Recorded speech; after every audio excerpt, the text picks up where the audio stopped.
네, 많이 받으시기 바랍니다. 네, 은혜 많이 받으십시오.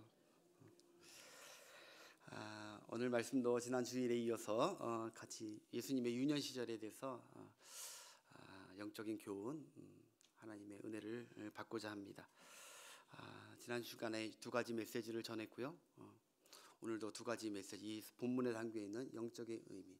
이게 지금 신학적, 기독론적으로 지금 제가 접근하는 것이 아니라 예수님을 통해서 예수님의 삶을 엿보면서 우리에게 적용할 수 있는, 그래서 예수님처럼 승리하고 신앙생활을 승리할 수 있는 아주 중요한 성령님이 주시는 교훈을 이 시간 우리가 받고 은혜 받기를 원합니다.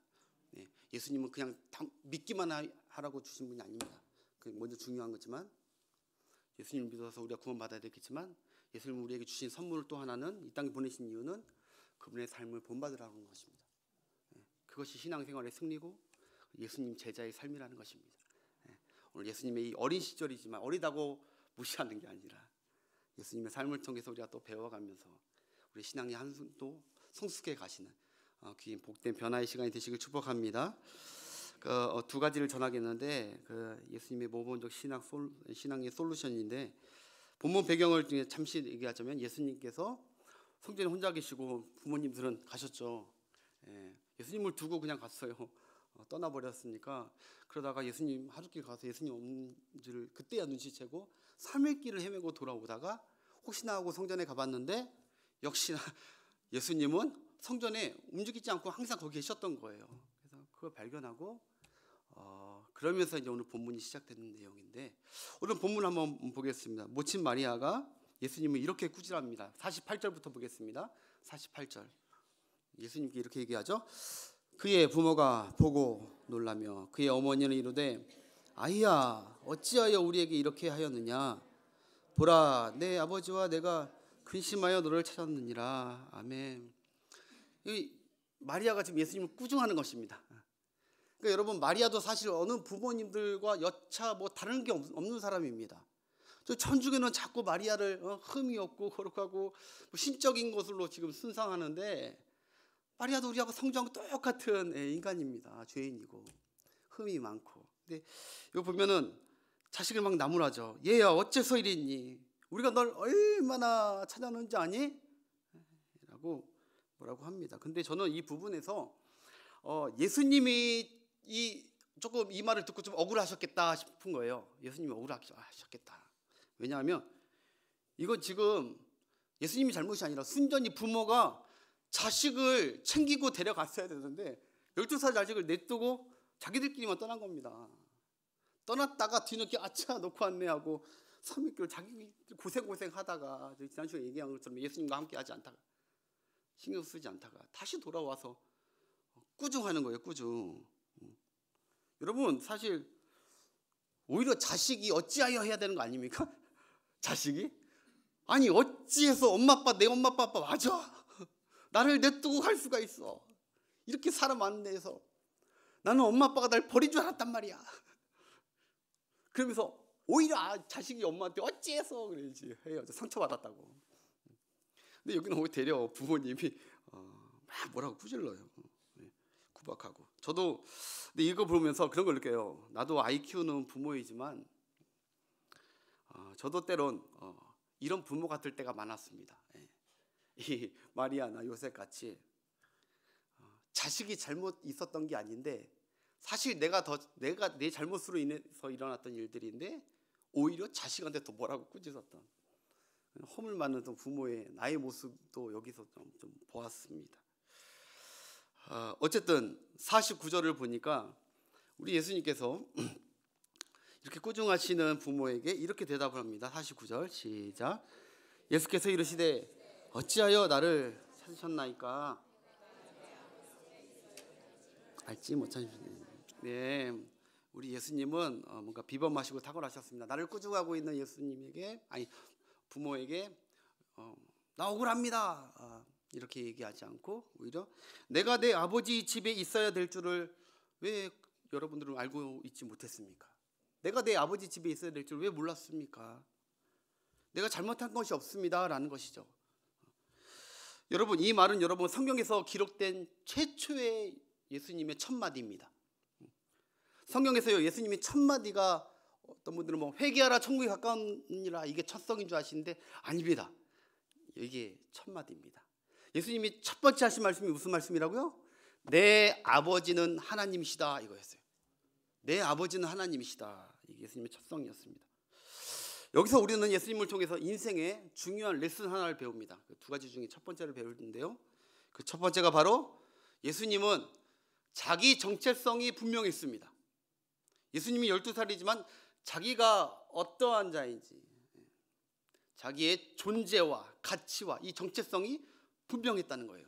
나는 하나님의 아들이라는 거예요. 내가 누구인가, 내 정체는 무엇인가, 나는 하나님의 아들이다. 이걸 지금 얘기한 거죠. 여러분, 우리도 살아갔는데 정체성이 너무 중요합니다. 어떤 분은 그럴 거예요. 뭐 인생 사는데 정체성이 뭐가 그렇게 중요합니까? 그냥 사는 거지 라고 할 수도 있겠지만 전혀 그렇지 않습니다. 우리의 삶의 방향에 정체성이야말로 가장 중요합니다. 그 정체성에 따라 어쩌면 삶이 전혀 바뀔 수가 있어요. 인생이 전혀 바뀔 수가 있어요. 여러분, 직 지글러라는 박사님을 여러분 혹시 아시는지 모르겠어요. 직 지글러, 이분이 너무너무 유명한 분이에요. 아시는 분들은 많겠지만 사업가들이나 이 경영학 공부하시는 분들에게 자타가 공인하는 세계 최고의 인물입니다. 현존하는. 그러니까 이분은 자기 개발에 대한 분야에서는 거의 뭐 최고입니다. 그래서 이분이 쓴 책들만 해도요, 이분이 쓴 책이 굉장히 많아요. 자기 개발서, 성공학 이런 것들이 좀 보시면 이렇게 많아요. 그 책 중에 특별히 아까 봤듯이 그 정상에서 만나다, 이 책은 CEO들이나 아니면은 대학교에서 경영학 공부하는 대학생들에게는 필독서입니다. 반드시 이거 하고 레포트 쓰든지 논문해야 됩니다. 그 정도로 영향력 있는 자예요. 근데 여러분, 이 지글러 박사가 이 책들 중에 가장 강조하는 것이 무엇인지 아세요? 가장 강조하는 것은, 책들마다 항상 강조하는 것은 Who I am이에요. 내가 누구인지를 알아야 된다는 거예요. 나의 정체성이 분명한 자들이 사업을 하든 무엇을, 대통령을 하든 무엇을 하든 그건 성공한다는 거예요. 나의 정체성이 인생에서 가장 중요하다고 이분도 역설하고 있습니다. 계속. 그래서 여러분, 이 교수님의 강의 중에 하나의 실화를 제가 알게 됐어요. 어떤 실화가 있었냐, 하루는 이분이, 여러분 사시는 곳이 뉴욕인데 뉴욕에서 뉴욕 지하철을 타러 내려가고 있는데, 그 내려가는 길목에 바로 한 노숙자가 구걸을 하고 있는 것을 보았습니다. 그 노숙자는 여러분 볼펜을 하나 들고 이 볼펜 하나에 1달러라고 써붙이고 바구니 하나 갖다 놓고 이 볼펜 하나에 1달러라고 좀 도와달라고 이렇게 써붙이면서 구걸하고 있었습니다.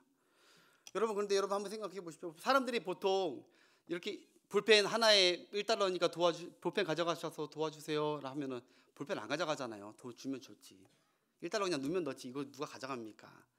그래서 이 박사님도 내려가다가 불쌍한 사람이네 해가지고 1달러를 딱 주고 그리고 그냥 내려갔습니다. 내려가다가 갑자기 이 박사님이 뭔가 딱 떠오른 거예요. 가던 길을 돌아서 다시 그 노숙자에게 와가지고 이렇게 얘기합니다. 볼펜 하나 주세요. Give me a pen 합니다. 볼펜 하나 달라고. 내가 1달러 넣었으니까 나에게 볼펜을 주셔야죠. 볼펜 주세요. 그럽니다. 그렇게 하니까 이 노숙자가 갑자기 황당한 겁니다. 대부분 사람들은 그냥 놓고 이거 다 안 가져가는데, 보통 그게 상식이고 뭐 매너인도 아는데 이분은 갑자기 냈으니까 당당히 달라고 하니까 약간 표정이 변하기 시작합니다. 그러더니 어쩔 수 없이 달라고 하니까 볼펜 하나를 그 사람한테 주는데, 이 박사님이 그 노숙자가 주는 볼펜을 꽉 잡더니 이렇게 또박또박하게 얘기합니다. 그 사람에게, 사장님, 당신도 나와 같은 사업가입니다. 당당하게 돈을 받고 볼펜을 팔고 있는 사업가입니다. 그러니 그렇게 머리를 조아리면서 구걸하지 마십시오. 당신은 사업가입니다. 그렇게 얘기하고 이 박사님은 가버렸어요. 근데 그 말이 이 노숙자가 계속 생각이 나는 거예요. 당신은 사업가입니다. 당신은 볼펜 사업가입니다. 당신은 사업가입니다. 그때부터 이 노숙자는 내가 누구인지에 대한 생각이 완전히 변해버립니다. 완전히 변해버립니다. 그리고 나는 볼펜 사업가다, 나는 볼펜 사업가다라며 정말 열심히 볼펜을 이제 팔기 시작합니다. 어떻게 하면 더 잘 팔까? 어떤 것이 더 좋은 볼펜일까? 좋아하는 볼펜일까? 생각하면서 팔기 시작해요. 그래서 실제로 여러분, 이분이 사업을 시작해서요, 점점 창대하게 되는 거예요. 사업을 시작해서 노숙자가, 죄송하지만 거지가. 그러더니 여러분, 나중에 자기가 구걸했던 그 뉴욕 지하철 그 앞에 있는 은행 빌딩을 이 사람이 사요. 이런 놀라운 변화가 일어났어요. 제가 지금 꾸며낸 얘기가 아닙니다. 이거 실화입니다. 실화. 여러분 검색해보면 다 나옵니다. 여러분, 이분이 그리고서 실제로 이 지글러 박사에게 너무 고마우니까 지글러 박사님이 강연할 때는 가끔씩 초청받아서 강연을 하면서 CEO들과 그리고 사장들과 그리고 젊은 청년들에게 아주 꿈과 도전을 줍니다. 나도 이렇게 했다. 여러분, 때로는 현실이 드라마보다 더 드라마틱한 일이 많이 일어납니다. 그중에 한 번 이건데, 사랑하는 여러분, 이 노숙자의 삶을 변화시킨 것이 여러분 무엇이라고 생각하십니까? 정체성입니다. 내가 누구인가라는 그 생각이 하나 바뀐 거였는데 이 사람의 인생은 완전히 바뀌어버렸죠. 나는 거지 구걸 인생인가? 아니면 나는 볼펜 사업가인가? 여기 이 정체성에 따라서 삶이 변하는 것이죠. 여러분, 우리가 살아가면서 정체성을 가볍게 보면 안 됩니다. 여러분, 저는 이 얘기를 들으면서 저는 이 이야기가 성경에서도 하나님이 누차 우리에게 하시는 말씀이라고 봅니다. 성경은 누차 하나님께서 이런 얘기를 하세요. 왜? 너는 이제 바로의 종이 아니다. 너는 이제 애굽의 종이 아니야. 너는 바벨론에 끌려가서도 너는 바벨론의 종이 아니야. 내가 너를 지명하여 불렀나니 너는 내 것이라라고 해요. 내가 너를 구속하였고 너를 지명하여 불렀다. 너의 정체가 무엇인지를 알아라. 너는 내 것이고 내 백성이다. 내가 너를 책임진다. 여러분, 주님이 이 땅에 오신 이유를 또 알아야 될 것이, 주님은 저와 여러분의 정체성을 변화시켜 주시려 이 땅에 오신 고마운 분입니다. 정체성을 변화시키려고. 내가 누구인지, 내 인생의 방향과 가치를 예수님 만나면 완전히 바뀌어지는 겁니다. 예수님 만나면 새 삶이 되는 거예요. 예수님은 우리에게 오셔서 너는 이제 마귀의 종이 아니다. 죄의 종이 아니다. 너는 세상의 종이 아니다. 너는 빛이고 소금이다. 막 정체성을 얘기합니다. 너는 하나님의 존귀하고 보배로운 자녀다. 내가 피로 값주고 산. 여러분, 내가 돈이 없고 뭐가 없다고 해서 신앙의 정체성이 흔들리면 안 됩니다. 여러분은 주님의 피로 값주고 사신 보배롭고 귀한 하나님의 자녀들입니다. 하나님을 정말 믿는다면, 예수님을 정말 믿고 성경을 믿는다면 정체성은 확실히 서야 됩니다.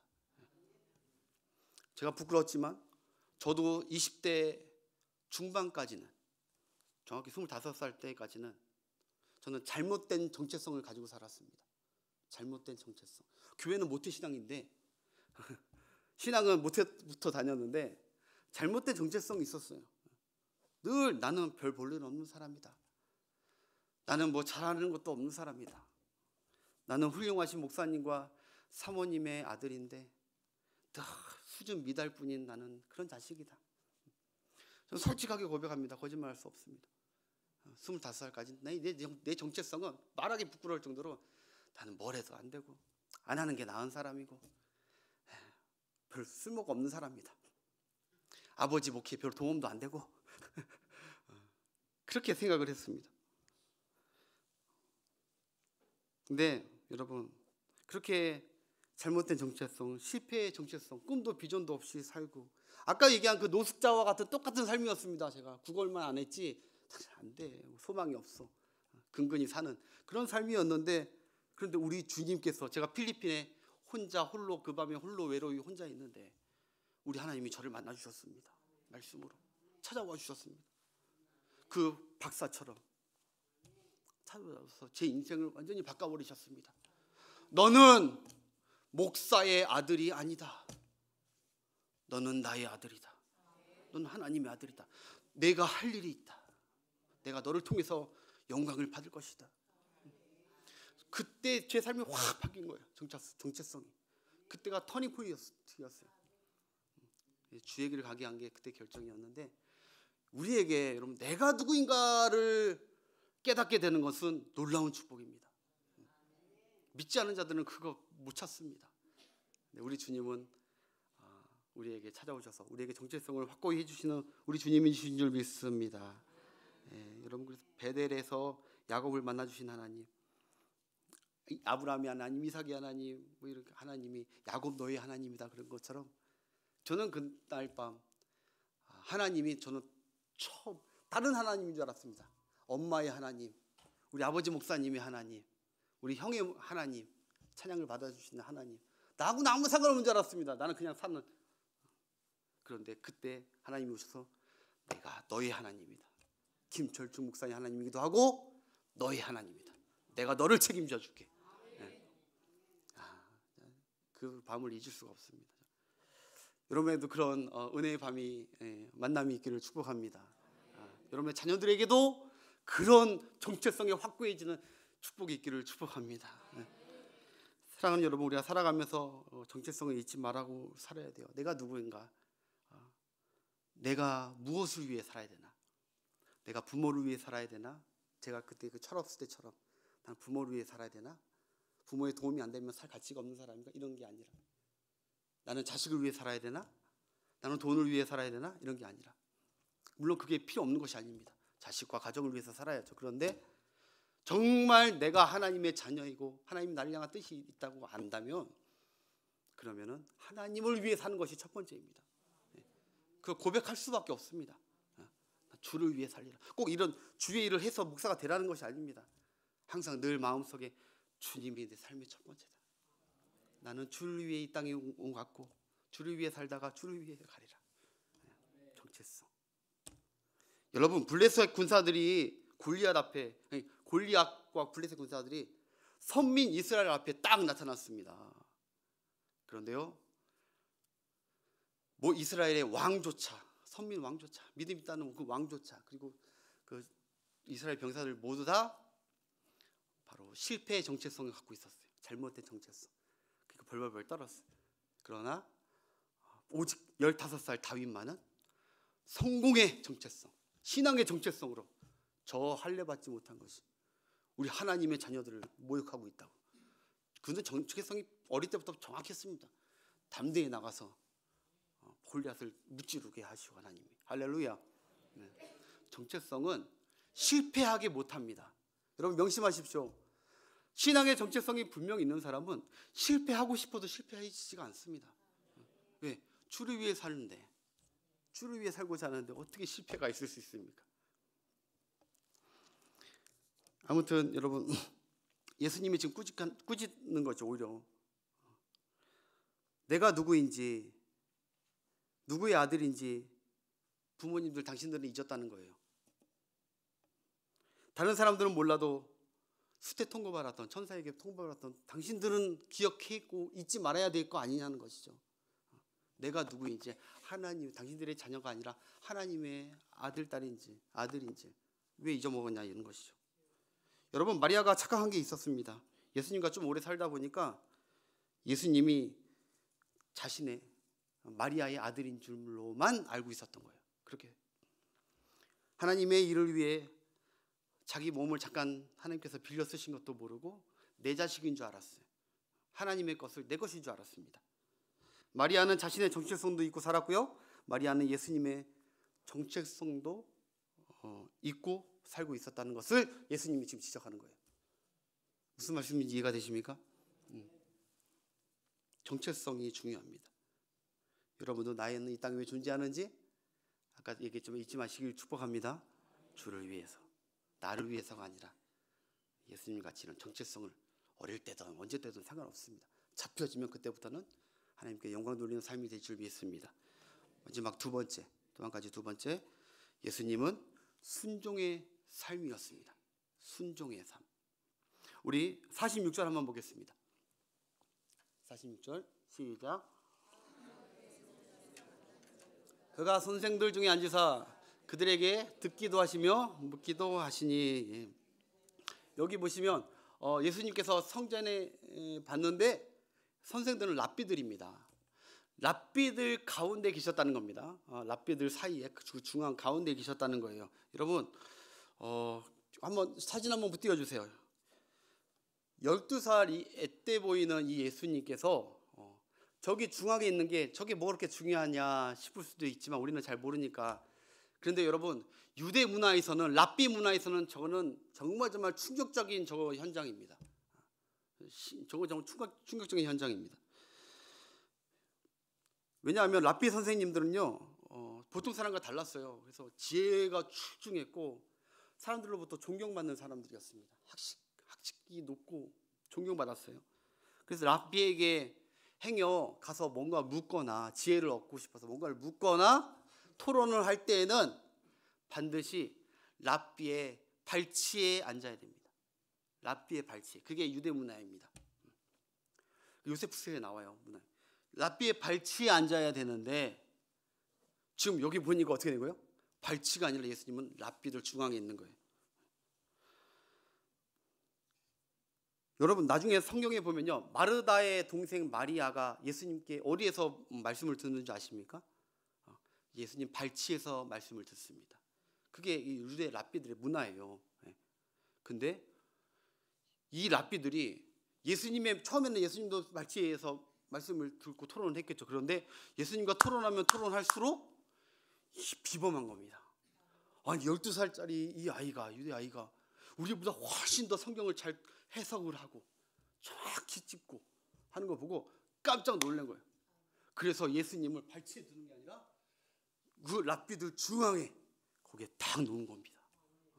그래서 여러분 여기 성경에 보면요 우리 46절부터 다시 한번 보겠습니다. 46절부터 시작. 사울의 성전에 만난 즉 그가 선생들 가운데 앉으니 그들에게도 듣기도 하시고 묻기도 하시니 듣는 자가 그 랍비들이 다 지혜와 대답을 놀랍게 여기는 거예요. 들으면 들을수록. 그 다음 이 앞부분 그의 부모가 보고 놀라며 합니다. 여러분 여기 보고 놀라는 것이 아이고 성전에 있었네 여기 있는지 몰랐네 하면서 놀란 게 아닙니다. 이 그저 광경을 보고 놀란 겁니다. 내 아들이 저 어린 예수가 발꿈치에 있어야 되는데 감히 랍비 중앙에 있는 거예요. 뛰어난 지혜를 보인 거죠. 그런데 여러분 저는 이거보다 51절 말씀이 굉장히 은혜가 되더라고요. 우리 50절부터 한번 읽어볼까요? 50절. 그 부모가 예수님이 하신 말씀을 깨닫지 못하더라. 여러분 대조해 보자고. 예수님은 지혜가 월등하십니다. 예수님은 창조주시고 전지전능하신 지혜가 월등하세요. 거기에 비하면 예수님의 부모들은 어리석고 깨닫지도 못하고 잘 알지 못하는 그런 부모님이에요. 그런데 51절 한번 보겠습니다. 51절. 예수께서 함께 내려가사 나사렛에 이르러 어떻게 했다고요? 순종하고 받으셨대요. 지혜롭고 뛰어나신 예수님이 깨닫지 못하고 알지 못하고 이해하지 못하는 자기 부모님께 돌아가서 그냥 순종하고 받으셨대요. 여러분 예수님은 창조주시고 이분들은 피조물입니다. 근데 예수님이 순종을 뛰어넘어서 또 받으셨대요. 저는 이 부분이 예수님께 참 감동이 되고 많이 배워야 된다고 봅니다. 성령께서 주시는 메시지구나. 배워야 돼요. 순종하고 받으시는 예수님. 예수님은요 30살이 되어도 그 부모를 여전히 순종하고 받으셨다는 것입니다. 여러분 인간은요 내 말도 못 알아먹고 나보다 아는 게 없으면요 그 사람에게 절대 순종하지 않습니다. 받들어 모시지 않습니다. 부부지간에도요 부인이 내 말 못 알아듣고 나보다 아는 게 없고 뭐 이러면요 살아가는 부부지간에도 무시하고 잘 순종하지 않습니다. 그 사람이 내가 더 많이 알아 하면서 하지. 그게 사람이라고요. 사람들은 자기보다 잘난 사람을 인정하고 순종하지 어리석으면 무시하고 그리고 깔봅니다. 그런데 예수님은 이상해요. 우리 예수님은 이상해요. 심지어 자기보다 어리석은 피조물인데도 기꺼이 순종하셨대요. 여러분 이 땅에 예수님이 오시기 전에 하늘나라에서도 하늘 아버지께 예수님은 순종하셨고요. 이 땅에 내려와서도 부모님들 육체의 부모님들께도 순종하셨고 그리고 마지막에 십자가 죽으심도 순종으로 마무리하셨습니다. 여기 내려오심도 순종이었고, 살아가시는 33년이 순종이었고, 마치는 것도 순종이었습니다. 하나님께서 말구유로 가라 하면은 그 추한 말구유로도 가는 순종하시는 예수님. 예수님은 순종의 왕입니다. 우리 예수님의 무엇을 배워야 될까요? 예수님의 순종을 배워야 됩니다. 여러분, 순종이 별거 아닌 것 같다고 생각하면 안 됩니다. 하나님께서 가장 귀하게 보시는 게 순종입니다. 하나님은 말씀을 순종하고 하나님의 권위에 순종하는 자들에게 축복해 주겠다는 말씀이 얼마나 많은지 몰라요. 근데 그 키가 순종이에요. 순종. 뭐 다른 게 아니었어요. 다 순종이에요. 순종. 신명기 28장도 순종. 근데 우리는 되게 순종을 거부하기도 하고 큰 은혜도 안 받아요. 지금 이렇게 얘기하는데도 별로 은혜 안 받는 것 같아. 순종. 순종이 여러분 신앙생활에 가장 중요한 겁니다. 여러분 정말 복받기를 원하고 정말 쓰임받기를 원하고 정말 멋진 인생 체질의 연성이 되려면 순종이 중요합니다. 순종. 그래서 로마서 13장 1절부터 2절까지 하나님께서 순종과 권위 있는 자들에게 특별히 순종하는 걸 어떻게 여기시는지 시작. 각 사람은 권세들에게 복종하라. 권세는 하나님으로, 모든 권세는 다 하나님께서 정하신 것이라. 그다음 그러므로 권세를 거스르는 자는 어떤 자입니까? 하나님을 거스르는 자니 거스르는 자들은 심판을. 하나님 이렇게 권위와 하나님의 말씀에 순종하는 것을 이렇게 깊게 뒀습니다. 심도 있게 뒀단 말입니다. 여러분, 군대는 싸움과 전투를 배우러 가는 것인 줄 아는데 그렇지 않습니다. 군대는 싸움과 전투 배우러 가는 것이 아니라 순종을 배우러 가는 것입니다. 받드는 걸 배우러 가는 것입니다. 받드는 거. 오늘 순종과 받드는 거 했었는데 군대는 순종과 유일하게 이 사회의 집단에서 한 곳은 순종과 받드는 것이 잘 돼 있는 곳이 바로 군대입니다. 그래서 오죽하면 군대에서는요 총도 받들어 총 이렇게 총조차 받들습니다. 뭐든지 다 받들고 자기보다 위에 권세 앞에 받들어야 돼. 그걸 잘 배우고 나와야 이 땅에 나와서도 부모님께 순종을 잘하고 그리고 사회 나와서도 사회생활 잘하고 성공하는 줄 믿습니다. 신앙도 마찬가지입니다. 여러분. 신앙도 그냥 딱 되는 게 아닙니다. 확 축복받는 게 아닙니다. 점점 순종하게 하시는 하나님의 훈련입니다. 훈련. 그걸 꼭 명심했으면 좋겠어요. 순종. 내가 지금 순종하고 있는가? 순종가 갈수록 깊어지셔야 됩니다. 하나님의 말씀과 하나님의 권위에 대해서 순종하시면 하나님이 은혜 주실 줄 믿습니다. 이 얘기만 하고 마칠게요. 유정옥 사모님이란 분이 계세요. 다니엘 지금 기도회라고 저기 교회에서 하는 다니엘 교회, 우리 교회에서 하는 다니엘 기도회 자주 오시는 분인데 저도 잘 몰랐다가 이번에 이 간증을 듣고 또 책에 대해서 소개를 받으면서 은혜를 받았습니다. 이 사모님은요, 목사님 사모님인데 이 사모님은 특수교회를 오랫동안 개척을 그렇게 해서 섬기는 분인데 특수교회라는 것은 장애우들을 이렇게 섬기는 것입니다. 평생. 근데 이분 책 중에 바로 이 대표적인 책이 이 책인데 울고 있는 사람과 함께 울 수 있어 행복하다 이 책 중에서 한 가지 에피소드를 좀 소개하려고 합니다. 이분에게 아들이 있는데 이 아들이 한 아들이 천식이 심합니다. 어릴 때부터 천식이 너무너무 심해서 고질병이었어요. 근데 이 아들이 천식이 심한데도 군대에 입대 발령이 났어요. 그래서 군대에 가게 됐어요. 근데 좋은 군대를 갔으면 좋겠는데 믿는 자의 자녀니까 좋은 군대 갔으면 좋겠는데 하필이면 아주 고약한 고참을 만났습니다. 그 군대 있다 자대 배치받자마자 한 번은 식사를 이렇게 먹는데 이 아들 사모님 아들이 천식 때문에 기침을 한 거예요. 이 기침을 하니까 그 앞에 있던 고약한 선임 고참이 어라? 이 천식 있네 이놈. 약해 빠졌네. 그리고 그 즉시 그날부터 그 저녁부터 군장 메고 연병장을 도기했습니다. 완장만 이고 그 무거운 완장을 메고 완장군장하고 연병장을 도기했어요. 그거를 다 돌아야 3바퀴든 5바퀴든 그거를 다 돌아야 맞춰야 밥을 먹는다고 아침, 점심, 저녁을 그렇게 돌린 겁니다. 군대는 그게 가능합니다. 아침, 점심, 저녁을 군장 메고 그거 다 먹은 다음에 와서 밥 먹으라는 거예요. 여러분, 이 천식이 그냥 뛰어도 천식 있는 사람은 힘들거든요. 기침 나오고 얼마나 힘든데요. 근데 군장을 메고 뛰니까 뛸 때마다 죽을 것 같은 거죠. 얼마나 고통스러웠겠습니까?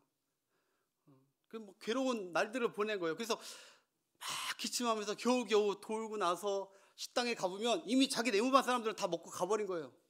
먹을 수도 없고 다 치워버린 거예요. 그런 부당한 삶과 그 말 같지도 않은 그런 고통들을 겪게 되면서 너무너무 참다가 이 아들이 10일 휴가를, 첫 휴가를 이제 나오게 되는 거예요. 그러면서 이 엄마를 만나자마자 엄마를 부둥켜 안고 옵니다. 바지가장 붙잡고 옵니다. 엉엉 울다고. 그러면서 그렇게 얘기해요. 엄마, 나 죽을 것 같아요. 엄마 나 죽을 것 같아요. 싹 상황을 설명하면서 엄마, 나 그 고참을 죽이고 나 같이 죽던지 아니면 나 죽던지 난 이번에 사생교탄 할 거라고. 나 너무 이게 사는 게 아니라 지옥이라고. 여러분, 그 얘기를 듣는 엄마의 마음이 어떻겠습니까? 자식 군대 보내고 다시 보내야 되는 엄마의 마음이 억장이 무너지죠. 억장이. 근데 그 엄마 유정옥 사모님이 이렇게 얘기했대요. 아들아, 엄마도 너무너무 속상하다. 우리 아들 이렇게 말라가지고 괴로워하는데 엄마도 너무 속상하네. 그런데 아들아, 우리 대적하지 말자. 그 고참 미워하지 말자.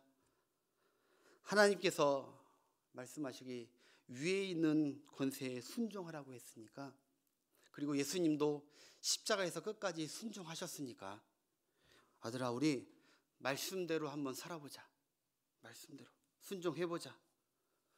아들아, 고참 말에 순종한다고 생각하지 말고 하나님의 말씀에 순종한다고 생각하자. 그리고 마지막으로 이렇게 해요. 내가 약속할게. 내가 꼭 약속할게. 아들아, 내가 아침, 점심, 저녁 도는 그 시간에 내가 잊지 않고 꼭 교회 가서 하나님께 너를 위해서 기도할게. 하나님 살려달라고 기도할게. 말씀으로 이겨낼 수 있게 해달라고 기도할게. 그리고 타일러서 결국 이 아들은 보냈어요. 군대 보냈는데 사모님이 정말 약속대로 매일 기도했대요. 눈물로 기도해. 눈물로. 왜 눈물이 안 나겠어요? 자식만 생각하면. 이 고통 컥컥대고 있는 그 시간에 그가 왜 눈물 안 나겠습니까? 통곡하면서 울었는데, 그렇게 2달이 지나고 나서 어느 날 아들에게 편지가 온 거예요. 그런데 여러분, 부모가 그 편지를 여는데 막 열겠습니까? 떨리는 마음으로 여는 거예요. 떨리는 마음. 군대에서 온 편지니 막 떨리는 마음으로 한숨 한번 푹 쉬고 이거 편지를 여는 거예요. 이렇게 열고 나서 봉투를 딱 열어봤는데 거기에 이렇게 첫 소절이 적혀 있습니다. 이렇게.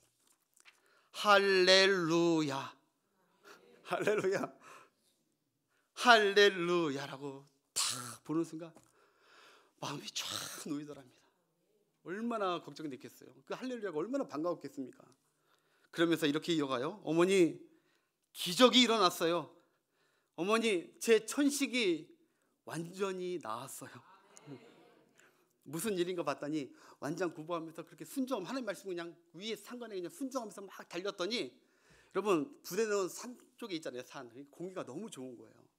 그러니 기관지가 점점 좋아지고, 기관지 점점 좋아지고, 면역력이 막 생기면서 막 체력이 막 점점 좋아지는 거예요. 하니까. 그 처음에 30분만 뛰어도 막 기침 나고 막 30분 동안 막 기침을 막 했는데 점점 세월이 갈수록, 날이 갈수록 30분이 20분 되고 20분이 10분만 기침하게 되고, 그러더니 없어지더니 이제 완전히 기침이 멈췄다는 거예요. 그래서 너무 기뻐서 누가 생각났냐면은 그 고참이 생각났대요. 그래서 고참한테 가가지고 주무승 고맙습니다. 왜? 교수님 때문에 평생 내 고질병, 앞으로 평생 내가 감당해야 될 내 천식 고질병이 고참 때문에 나왔습니다. 감사합니다. 그 고참이 머쓱해 하면서, 그랬냐? 앞으로 뛰지 마라 그러면 그만해라, 힘들었지?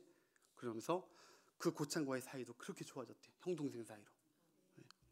여러분, 그러면서 그 유정국 사모님이 이렇게 이 책에서 이렇게 쓰고 마무리합니다. 한번 들어보세요. 마무리예요. 이렇게 해요. 말씀대로 했더니 한 방에 끝났다. 말씀대로 했더니 한 방에 끝났다. 군 사회생활이라는 아들의 그 훈련 생활도 끝났고, 고참과의 인간관계 문제도 해결됐고, 그리고 평생 달고 살아야 됐던 그 질병의 천식의 문제도 한 방에 해결을 했다. 세 가지 그냥 고충들이 한 방에 해결된 거예요. 말씀 따라 순종하니까. 그러면서 이분이 이렇게 감동되는 얘기를 하더라고요. 들어보세요. 이것이 성도가 사는 방법이다. 이것이 성도가 사는 방법이다. 이것이 예수님이 보이셨던 순종의 승리다 라고 끝납니다. 맞습니다. 여러분, 순종하면 질 것 같죠. 손해보고 그럴 것 같죠. 성도의 사는 방식은 다릅니다. 사랑하는 여러분, 말씀 맺겠습니다. 성도가 살아가는 방식이 있습니다. 성도가 승리하는 방식이 있습니다. 예수님은 길이요 진리요 생명입니다. 예수님 방식대로 살아가는 우리가 됩시다. 순종하라면 순종하고, 예수님 닮아서. 순종 못할 것 같고 내가 더 많이 아는 것 같지만 하나님의 말씀이 혹시 그러면 하나님께 한번 생각해 보시고, 권위면 하나님이 정해주신 질서면 거기에 순종하시면, 우리의 정체성을 잊지 말고 예수님처럼 우리가 순종하며 살다 보면 여러분, 순종 후에는 반드시 하나님의 놀라운 축복에 예비되어 있습니다. 그 축복 다 받으시는 여러분 되시길 바랍니다. 우리 다 같이 일어나셔서 마지막 찬양하겠습니다. 449장. 예수 따라가며 복음 순종하며 우리 행할 길 환하겠네.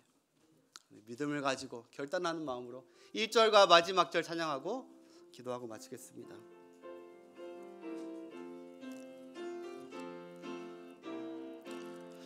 예수 따라가며 복음 순종하며 우리 행할 길 환하겠네. 주를 의지하며 순종하는 자를 그가 늘 함께 하시리라. 의지하고 순종하는 길을 예수 안에 즐겁고 복된 길. 5절. 주를 힘입어서, 주 힘입어서 말씀 잘 배우고 주를 모시고 살아가네. 주를 의지하며 항상 순종하면 주가 사랑해 주시리라. 의지하고 순종하는 길은 예수 안에 즐겁고 복된 길이로다.